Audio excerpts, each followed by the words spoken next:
Welcome to the Other Coast Gaming Podcast. What's up, bitches? I am one of your hosts, Syntron, followed by my other co-host, D-Train Malone. A.K.A. Coffee Black, A.K.A. Black Angus. A.K.A. Downtown Carl Malone. But yeah, so today we're going to be going over our pretty much just a year-end review. We were thinking about doing we're starting with the kind of negative stuff, our biggest disappointments of the year, and then ending with more of our positive note of our just top 10 games that we really fucked with. Not top 10 games we played this year, but really just games that really meant a lot to us. As when we were writing down our list, we just kind of went off the hip, put down the ones that we liked, and took it from there. So in no particular order, but we all have clear winners. So Actual. Yeah. So let's just get to the shit and in the sake of time. Let's get to talking. So I'm going to start it off with Final Fantasy 15's director leaving the company and all DLC being canceled for the year. So, and not all actually, but just a couple major ones. That was fucking huge when that happened too. Yeah, so I don't want to mess up his name, but Hajime Tabata quit Square Enix. Very sad news. Basically, he was supposed to be in charge of Luminous Productions, and he ended up just leaving the whole company itself. They seemed like they were really adamantly trying to keep him here. They gave him the option to, he could fund his own project and stay, and they'll just pay him, or he can use this company, like this team, and then make whatever project he wanted to. And he felt to just leave. Reports came out that it was basically due to like how hard they've been working and the stress they were on and stuff like that. So to me, it was very sad because once again, it seems like crunch kind of killed that, and he had to kind of get away because Final Fantasy 15 was just a curse, which is very sad. But so they said it in a trailer too, which is very odd because they like kind of just snuck it in there. They weren't going to do that. Most of the main DLC was canceled, so I know they're going to do I forget the main guy's name, Arden. They're going to continue with Arden's production. His is going to be completed, but the Luna Freya DLC and the, I believe, Noctis DLC were both canceled, which for me was very disappointing because Final Fantasy 15 was really fucking good. It's a fact. If it had more time, it would have been amazing, but they just couldn't delay that shit anymore. Obviously, with the new DLCs that they released afterwards, you can tell that from day one they wanted all characters playable that they weren't able to do. They wanted to include these DLCs into the game, which they obviously had to cut out for obvious reasons. And then, for me, Arden is one of the best Final Fantasy characters ever. It's very fascinating. The more you learn about him, the more you just are like, he's really an intriguing character. Because he's really not a bad guy. Mm-hmm. Does a lot of good that people just don't get. So I'm glad we got him, but really the only other person that was the biggest negative for me with Final Fantasy 15 was Luna Freya. She wasn't very prevalent in the game at all. Sucked. Like she wasn't. She was a big deal. Like she was the whole point of what Noctis was searching for, and it seemed like she was a cool character. To be the central point and for them to not touch on her in a more in-depth, like elaborate way in that game, kind of left like a dry taste in your mouth, so to speak. Ardenea too was one of the women that was they were going to do a DLC about her, which was fucking awesome. I don't know why they didn't. I know why they didn't, but it's very upsetting they get to her because she was really cool too. She played a big part in Actually, let me stop. Yeah, that's spoilers. But basically, there's a large section where shit goes very bad for the world, and there's a huge part of that story, basically where Comrades is placed, and she was a big part in there. And I would love to have heard her story too and seen her story because it just seemed like the DLCs were just getting better and better. So we're gonna lose all of them. Final Fantasy 15 will end with not the redemption story that I felt it deserved because the game has a bad rap, and it deserved because in the beginning it wasn't great, but they could have really they could have brought it all around with good DLC. They were so close, They had like 3/4 of the full circle. They would have finished those and they would have knocked them out of the park. It would have been a good look. What's one on from your list? For me, one of my biggest disappointments spurs from a game that I actually could consider in my top 10 games of this year. The gameplay style from The World Ends With You. It was very weird to not use the Joy-Cons on my Nintendo Switch, but to just use it solely as a touchscreen. It didn't work very well in dock mode. The story was super interesting. I love the story. But just playing it that way just didn't feel good. I didn't really enjoy it as much as I would have if I would have probably played it on like the DS like people had said. Yeah, that's a shame. Sometimes it's not good. Like Sushi Strikers is a game we enjoyed a lot, and a lot of people say that Sushi Strikers is much better on the 3DS than it is for that. It just seems with Nintendo, they have to, if they're going to consider their console like a console and a handheld, they got to make sure that both avenues are the best they can possibly be. That's a fact. Because usually one is much better than the other. Like, I mean, we were talking about Pokemon last week. Like, sitting on the couch is not as perfect as just playing in handheld mode. Not even close. Yeah, if I could just catch with the controller like normal, like I wouldn't even have a problem with it. But like they make you do the motion and like it doesn't even really pick it up well. That's the problem. It's the picking it up. It's terrible. And now World Ends With You. Sushi Strikers docked is terrible. Very, very bad. I don't know if you ever tried that. No, I never even tried. You'd put that on your list too then, because I think those two were very similar in how bad they were. Do we fault the game developers or totally for that? Like, because that's not a Nintendo thing, right? They pick how they do that. Well, it's both. I mean, if it's a Nintendo first party, then they should get it. They have less slack for me. World Ends With You, I would consider that their fault too, because they ported it a bunch of times and they ported it successfully as well. So why they couldn't get that aspect down? I think they're afraid to put like styluses and stuff like that in the Switch because they don't want people to be like super confused, like, oh, this 3DS has one and this has one. But they should just really just if they're gonna use games like this and they're gonna port shit over, they should make it work the right way. That's a fact. I agree. So that was one of my disappointing things of the year. I thought that game could have been something really special if they ported it the right way. Yeah, that's sad.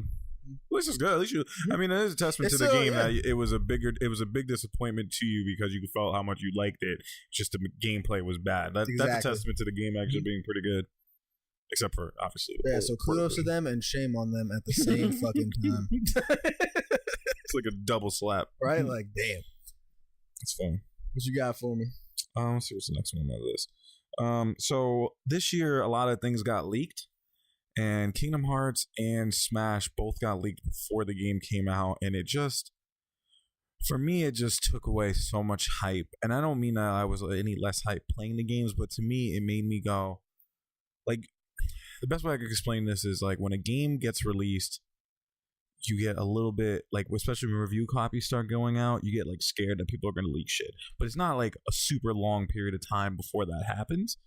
With these leaks, it was, like, a month before they fucking came out. So now, like, you have to be very cautious that all this shit isn't being fucking put out and just ruined. Especially off of games like Smash. You already know we've been waiting for that shit, so we wanted to know as much as we could know. But really, Kingdom Hearts is very much a single player story game.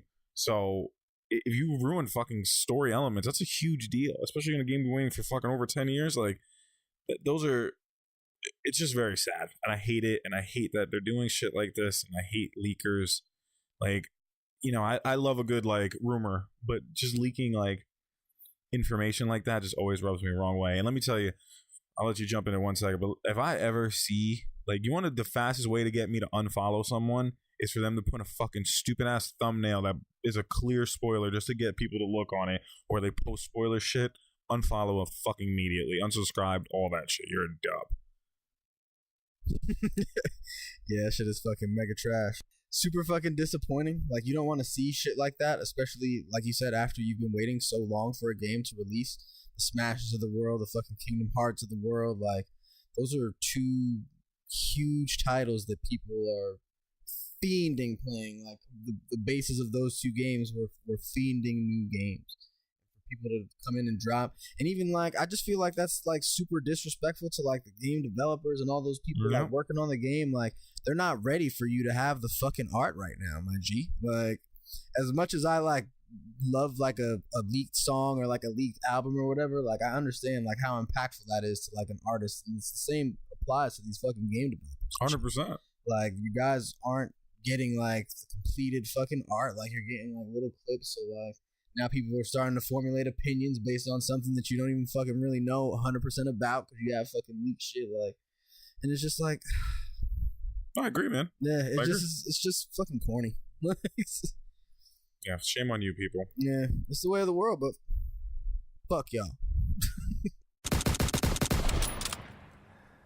So my other disappointment of the year, the PS Classic lineup.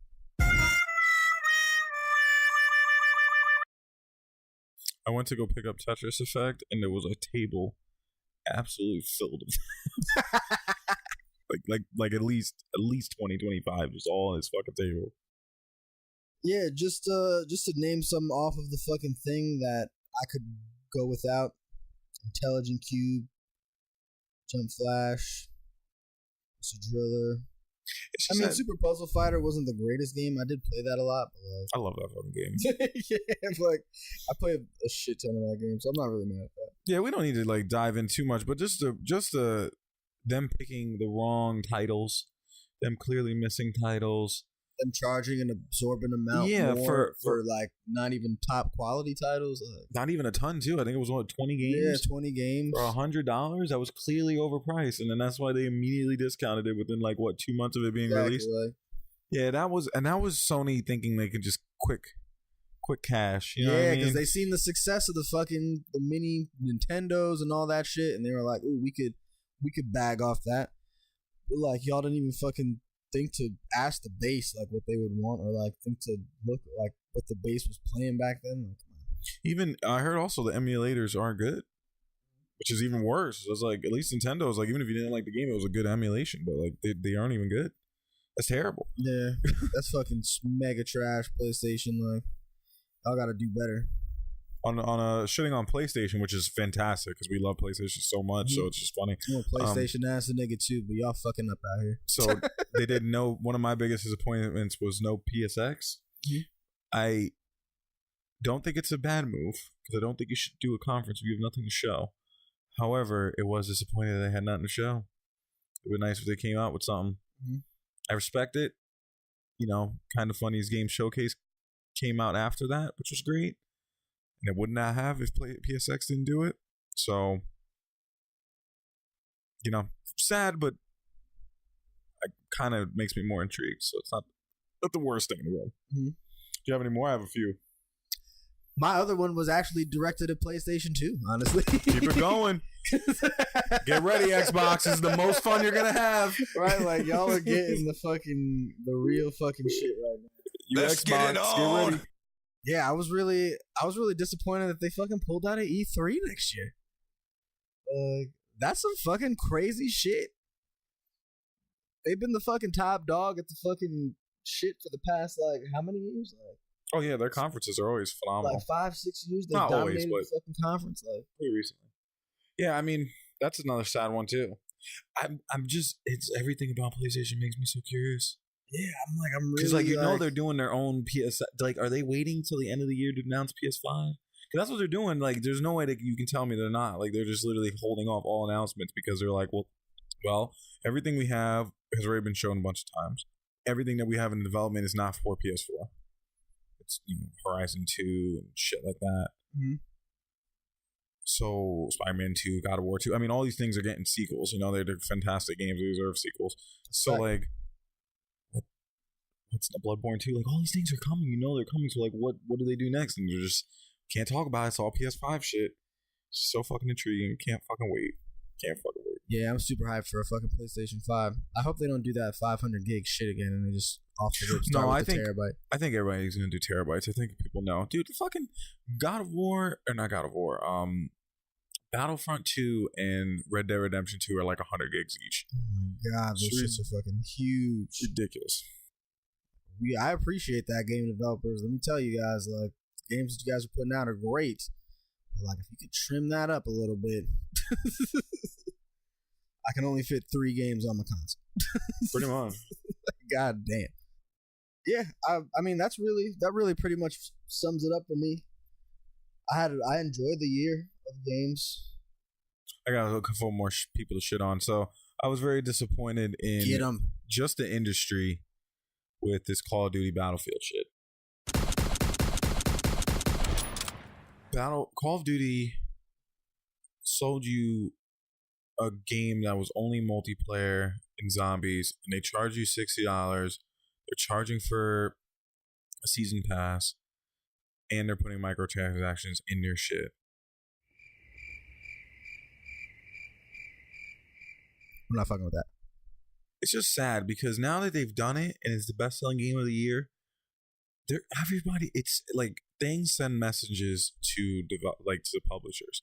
Like when EA shit was going down, people backed up on the microtransactions a lot. If it didn't happen like that, the microtransactions would have been pushed even farther. Like it pushes until the industry pushes back or the consumer pushes back. Now that you released a game for $60 that has everything I just stated, they can do that shit again and you'll buy it again. Like it sent a bad message to publishers that was okay. It's not okay. It's stupid. And then so that's not disappointing to me. It's disappointing that the people bought it, but that's regardless. People are going to buy Call of Duty games. But what was disappointed in that was the games themselves. Like Battlefield came out as a thud. It should have fucking taken Call of Duty's lunch. Like this was the year for Battlefield to come out and just dominate everything. That's a fact. Battlefield, you had your chance. And I heard it's like mediocre. It's not even like amazing. What the... That's so disappointing. Y'all let fucking Assassin's Creed be better than y'all. Yeah, and none against Assassin's Creed. I heard the game's great, but it's just a matter of like Battlefield. This was his time to take the crown from them. Like, hey guys, look what we're doing. No season pass. Great fucking campaign story mode. Great online multiplayer. No microtransaction. Like they could have fucking looked like the golden child and finally started taking away. Like people were like, nah, I ain't playing with that Call of Duty shit. It doesn't have a story mode, man. I like story mode. I'm gonna play that.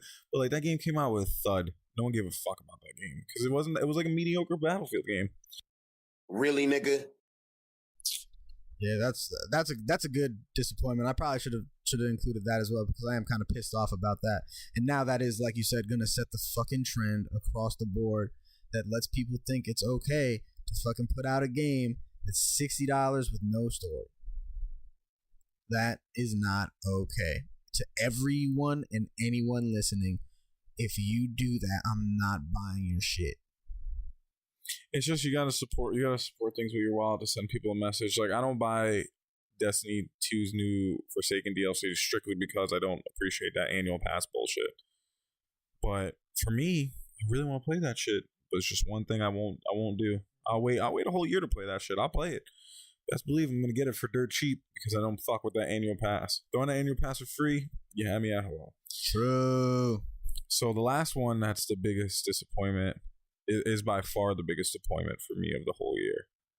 And it is the fucking debacle of Telltale Games. So if you don't know about Telltale Games, a quick history is Telltale Games makes an interactive story game that's not really so much on gameplay. It's more of like a storytelling, and you pick and choose your own adventures and your own choices, and it sometimes changes the outcome, sometimes it doesn't, but it's really a matter of how you get there. What's the name of the Black Mirror? What's it called? New thing that came out? It just came out. It's like Bridgewater or some shit like that. It's on Netflix and it's a pick your choose adventure. Bandersnatch. But that's so Black Mirror shit. Black Mirror Bandersnatch. That is very similar to what a Telltale game is, and Netflix invested a lot of money into Telltale's. I think it was because they wanted to do that. So Telltale made Walking Dead games, which were fucking amazing. Season 1 was one of the saddest moments I've ever seen in video games. great game. Very, very sad that the way it. Season 1 was so impactful to me. I still think about it. I still put on my top echelon of like favorite characters of color. Like, just love their relationship. Lee was such a gangster, and then his whole story and how it ended. It was just very touching. Then they made a couple other ones that were okay, and then they started to just whore themselves out. Or I like to call it. They started Johnny Depping it, where they just Guardians of the Galaxy is really popular. Let's do one about that. Oh, Game of Thrones is really popular. Let's do one about that. And saturated the market. And instead of taking time for them to, I don't want to shit on them for too long, but basically instead of them taking the time and going, we're going to focus on making the quality of the games better, they just kept on cranking out games until it was too late. And that part is, people make mistakes, whatever. The fact that they closed their studio, basically told all these people, yeah, you guys are fucked. Your insurance is ending either end of the day or next week, and you guys are all fucked. It's just, and those people never got paid for their overtime, barely got paid. I mean, they really fucked them.